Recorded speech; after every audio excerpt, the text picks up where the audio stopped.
Nothing will crush a real estate investor's spirit like landlord stress. The difference between being successful and miserable in managing properties is education. Welcome to Landlord University, where landlords learn. Landlord University is recorded from inside the RentPrep office, where Stephen White and Jeff Pearson share the lessons learned from working with some of the most successful landlords. Welcome to Landlord University Night School. I'm Jeff Pearson. I'm here with my co-host, Stephen White. Hello, Stephen. How are you doing this evening? Hey, good, Jeff. So the topic that we're bringing today to night school is kind of crossing over two different niches of tenant screening and employment screening, I guess, in a lot of ways. And I'm interested in getting your take on this because you've got experience in hiring and working in HR.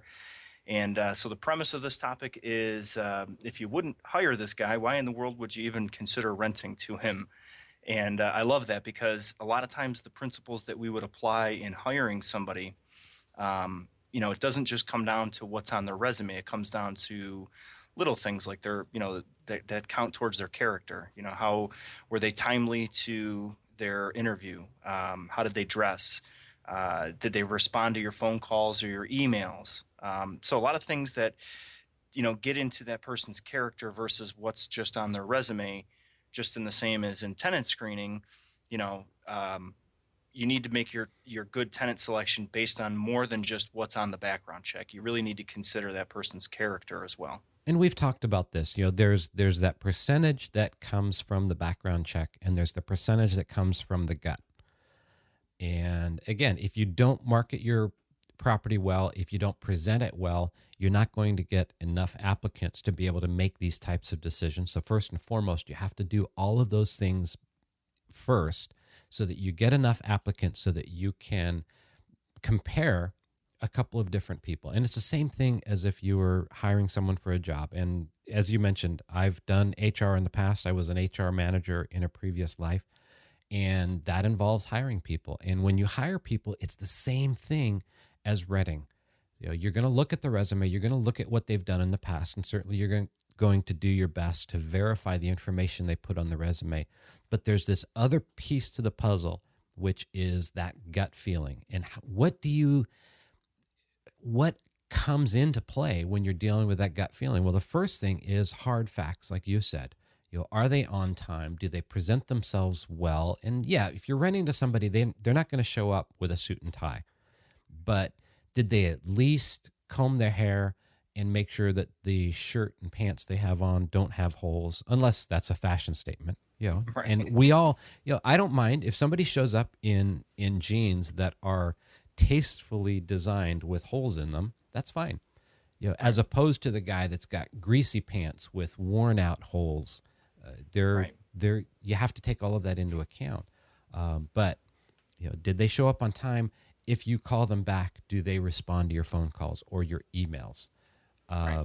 All of those things go towards the character of who this person is.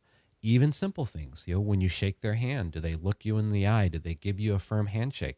If you're comparing two people and one is the kind of person you would do business with and the other one isn't, why would you consider doing business with them in this situation? Because you're handing over the keys to your castle. Yeah, and I'll even make the jump and say, if you have a tenant that doesn't respect your time and he shows up late, or he doesn't give you the courtesy of that phone call to let you know he needed to reschedule the showing or whatever the case may be. So if you're dealing with somebody that you're starting to wonder, I don't know about this person's character, there's a very good chance that that's going to carry over into the tenancy where they're the type of person that may exit a lease and not think twice about it and say, well, I'm just going to break the lease and, this isn't working for me anymore. So they tend to be very self-centered type of people, not considering anyone else, certainly not the landlord in this case. Same type of person that's going to, kick a hole in the wall or park on the grass and put ruts in the yard. They're just not going to be considerate. And I think that a lot of times you can make the jump from, was this person considerate with my time during the application process? And is this person going to be considerate once they're actually living in this place? And how are they going to consider my property? That's right. So I definitely think that there's a connection there, just the same as in HR. Somebody comes up, shows up to an interview, and the first thing that they're worried about is, their sick time and vacation time, and you end up hiring that person, and next thing they're not even a month into their employment yet, and they're already taking sick days and things like that. Well, the writing was on the wall. Yes, it was. You should have known ahead of time that when they start asking those things that are raising all kinds of red flags. I think that generally people are usually pretty easy to spot. And I think for a lot of landlords, they kind of question their own discretion, and they don't want, they want to be careful that they're not discriminating against anybody. And so they start to doubt that gut feeling a lot of times. But I think there's a lot of situations where you really need to stop and listen to it and take into consideration, all right, so I'm not having the easiest time trying to find a tenant here, but I also don't want to just settle. And I don't want to take the guy that couldn't respect my time and didn't show up for the showing, or, while he was here, he was rude and he was on the phone the whole time. And, those kind of people, you're going to have problems down the road if you're already seeing those problems the first time you meet them. Yes. Yeah, and that fear of discrimination is a big thing in this day and age. I faced that when I was an HR manager. One of the scariest things for me was when I was dealing with a pregnant woman. Either she was an employment, we were trying to counsel her, or even contemplating firing her, which, that's pretty much, when we had a pregnant woman, we would not fire her. Unless it was so blatant that there was no Right. question about it. That's a protected class of the highest level, and you just don't mess with that. If a pregnant woman came in and interviewed for a job, my note taking in that interview process and then any subsequent interviews for that job just got that much better, because I wanted to be sure that everything was properly documented. If I chose not to hire her, I wanted to be sure that it was completely on the up and up. Never wanted to have to worry about having somebody come back and say, well, you didn't hire me because, and then I wouldn't be able to prove that. And again, certainly when you deal with protected classes, your radar goes up, and you want to make sure that you're not being discriminatory. And at the same time, you don't want to give them the benefit of the doubt unfairly, which means that you're being unfair to someone else. So we go back to this whole concept of running this as a business. Establish your standards. If somebody takes a phone call and is on the phone while you're showing them your unit, that's a red flag. Now, if they say, you know what, I really had a question about this, or this was an important thing, or I wanted to share this bit of information with this person, would it be okay for us to take a couple of moments for me to call them and talk with them about this as it pertains to this unit? Well, that would be a whole different story. That's professional. I don't have a problem with that, because they've clarified to you the reason why they need to take a few moments to make a phone call, because it pertains directly to the business transaction that you're currently dealing with. And that would be understandable, as opposed to somebody who just, oh, excuse me, somebody's calling me. Or even if they even give you that courtesy. Yeah, that's excuse me. Yep. I've seen it go the other way, where it's just, they just grab the phone, or they got their face, nailed to it because they're texting the whole time as they're having this, weird simultaneous conversation with you. So it's kind of this, they're only half in it, that big warning signs. Right. So all of those things really go towards, is this the kind of person that I want to deal with on a long-term basis? You're establishing a relationship with this person. It's a business relationship, but there has to be that respect on both sides of that relationship. And if they don't bring that respect to the table during the application process, during the due diligence process, which is when they're touring your property, then you really have to wonder. That goes towards the gut feeling. And this really helps to define, when we talk about gut feeling, this helps to define what that gut feeling is. What do you base that on? Because it's not all gut, because you're saying, okay, did they show up on time, or at least let me know that they were running late? Do they return phone calls and emails? Do they treat me with respect? All of those different things you take and put them together for gut feeling. And when you talk to them, can they clearly express themselves to you? Because If you're renting to somebody and they can't tell you what the problem is, then you don't know what the problems are to fix. And Right. that doesn't mean can they speak to you in your language. That means can they clearly express what they're thinking. And even though they might speak a different language or speak with an accent, that has nothing to do with it. It's just, can they think clearly enough and communicate clearly enough that you can understand what needs to be done to take care of them, because they will become your client. You want to take care of them and the property. Yeah, and it goes back to I remember the episode we did with Mike Simmons from Just Start Real Estate when we were screening those prospective tenants for him. And if you remember, the very first one showed up quite early. Remember, he was Yes. coming. He showed up early to kind of prepare and get things ready, and they were right on his heels, wanting to get in. And there's one of the things that he talked about was that lack of respect for his time. And he said they never acknowledged it or said, "Oh, you know what? Sorry, we were early." He said they tried to play it off as though that was the time they were supposed to be there, and Right. when he knew very well it was not the time that they were supposed to be there, and that set it off on the wrong foot. And luckily, all of his suspicions were true and accurate, because he did end up running the background check, and we were able to find plenty of data to coincide with that gut feeling that he had about their character. But it doesn't always work nice and clean like that. Like I said, sometimes you may run into somebody that uh, they just have some of those characteristics that might not uh, suit well, or they just don't settle well with you. They're showing up late or not returning the phone calls, those type of things. But then they end up having a really good background, or a good credit score, something like that. So, it makes the decision a little bit harder. But I think, like you said, it's easy to put that gut feeling into a metric sometimes and be able to just identify a few key elements that does speak to their character. Did they show up on time? Were they respectful? That's tough to encompass the idea of being respectful, but it's pretty easy to point out when somebody's not being respectful. So you might be Yes. able to take a note or something in there and say, they had muddy shoes and they didn't take them off, or Hmm. they brought their dog with them, or who knows. It Right. could be a million different things. But I think that's just the importance of keeping those notes, like you mentioned, and having a couple of key things that you're pointing out in your screening process that are written, so you have them for each person, and you can judge each person fairly and equally, and say, I gave everyone the chance to show up on time. I gave everyone a chance to respond to my email or to respond to that phone call or something like that. So, as long as you're doing it across the board, and as long as it is a written screening criteria that you have, then you're absolutely in the clear to be able to make a rental decision based on those things outside of the background check.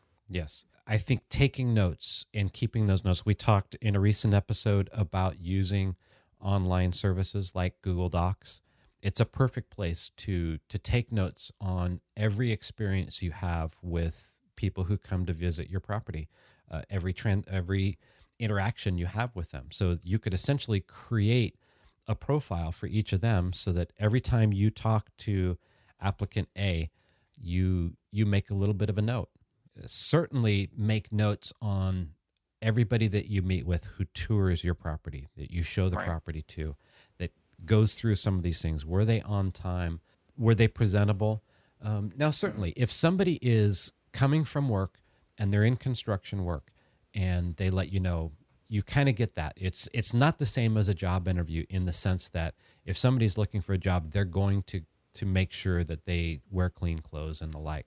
But if this Mhm. person says, look, I'm in construction, I am going to be a little bit dirty, but certainly I'm going to make sure that I don't have anything that's going to create a mess in your place, you can take that into account. That's not a problem. Right. But Right. document those things, write it down. Only takes a few sentences for each of these people, and then you have it. And again, if you run into a problem, then you're protected. But even more important, when you're sitting down trying to make a decision, you've shown this to 10 people, and then you're going back and saying, wait a minute, who was that person? Yeah. Make a few notes to help you jog your memory when you have to narrow this down to the 3 or 4 people that you want to run background checks on.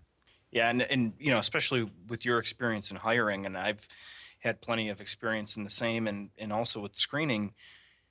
once you talk to two or three people, that's it. Everything just sort of blends together within an hour or two. So you Yes. have to have those notes to be able to go back and say, oh yeah, jog your memory and say, oh yeah, what about that person? And then that will bring you right back there. But if you try and go just off of memory, if you try being the waitress who remembers your order, you're going to end up screwing it up. And so keeping those notes, like you said, even just a sentence or two, just something quick as a reference to be able to take you right back to that moment, and that usually does jog your memory enough to be able to place everything where it needs to be. So, I've seen a lot of landlords who carry those little composition notebooks, the little ones that Hmm. they just put in your pocket.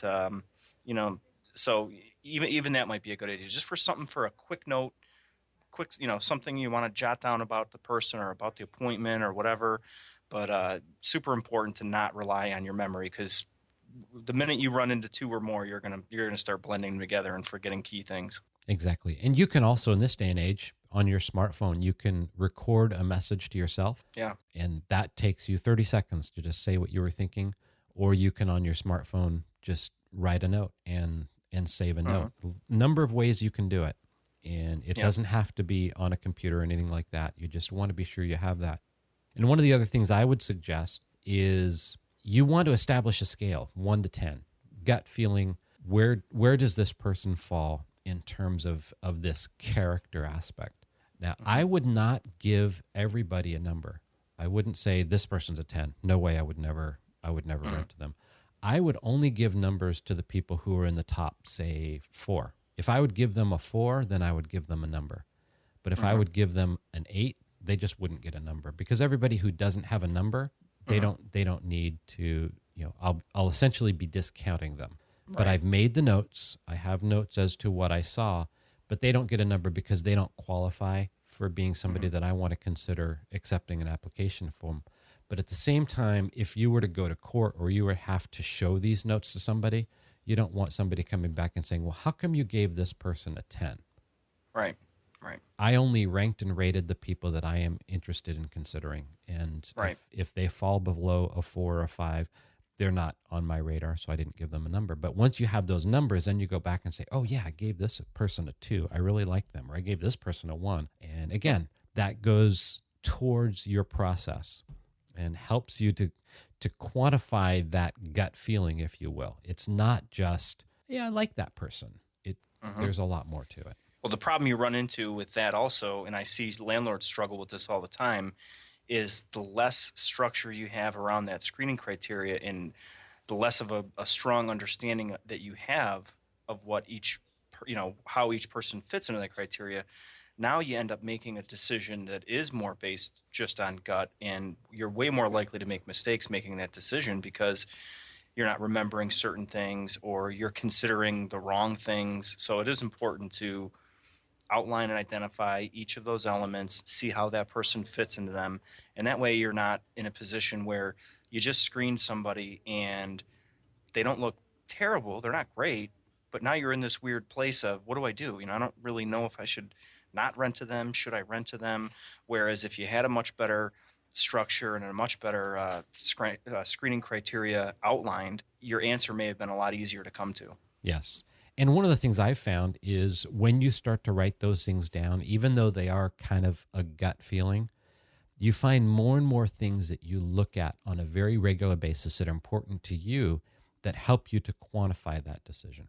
Yeah, for sure. And you know, especially for any new landlords, the best way to do this is obviously do your share of research, try and be prepared as much as possible for that first showing or, the first couple of times. But really, experience is going to be the best thing for you because, like you just said, there's going to be things that stand out to you more than other people. You know the areas that you're renting in better than someone else online. So you don't want to necessarily just rip off what somebody else is doing. It should be tailored specifically to you and to your rental units. And the best way to do that is to do a couple of showings, and it'll the criteria will start to come out. If you haven't already thought of it, you'll start recognizing patterns, you'll start noticing things that are pet peeves, like the people who don't show up on time, things like that. So you get a few under your belt, and that experience will also help create that criteria for you too. Yes, very much so. Well, great, Stephen. We went a little bit long on this topic, but it was Yeah. a really good topic, very interesting, and it's really important for people to understand the things that we're talking about here. And like you said, put it into practice, try it, Yeah. and the more you do it, the better you'll get at it. Make sure you document it. Certainly. Perfect. Well, thank you very much. I look forward to talking with you tomorrow evening. Thanks, Jeff. Thanks for listening to Landlord University. And remember to visit rentprep.com/landlordu to see show notes and access free resources like forms and guides. And be sure to check out Jeff Pearson hosting his own hit podcast at thementorimpact.com.